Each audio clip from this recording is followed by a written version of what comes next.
मेरी नाक कटवा कर रख दी। मैंने तो तुझे बहुत प्यार किया, लेकिन तूने ही ये सिला दिया मेरे प्यार का। अब मैं तुझे इस घर में एक पल भी और रहने नहीं दूंगा। चल निकल मेरे घर से। रौनक ने गबरू को अपने घर से निकाल दिया और बेचारा गबरू रोते हुए चुपचाप वहाँ से चला गया।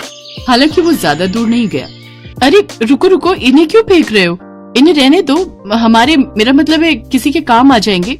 नहीं, आज इस डायपर की वजह से मेरे घर पर पुलिस आई है। मैं इसे अपने घर पर और नहीं रख सकता।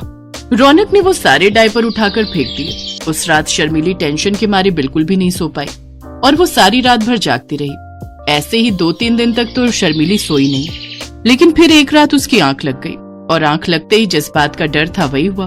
उसने बिस्तर पर सुसु और पॉटी एक साथ कर दी। अगले दिन जब रौनक उठा तो उसने जो देखा तो वो देखकर हैरान रह गया। ये क्या? अब तो गबरू भी यहाँ नहीं है, तो फिर ये सब किसने किया? शर्मिली अब और झूठ ना बोल सकी और रोते हुए उसने सारा सच रौनक के सामने बोल दिया। मुझे माफ कर दीजिए जी, मुझसे गलती हो गई। मुझे बचपन से ही ये रोग है। इसका मतलब ये सब तुम कर रही थी और डायपर भी इसीलिए खरीदा था और सारा का सारा इल्जाम मेरे गबरू पर डाल देती थी। मुझसे गलती हो गई जी, मुझे माफ कर दीजिए। अभी तो मैं अपने गबरू को ढूंढने जा रहा हूँ, तुमसे तो मैं आकर निपटता हूँ। रौनक पागलों की तरह गबरू को सड़क पर चलते हुए ढूंढ रहा था कि तभी पीछे से एक तेज रफ्तार कार आई।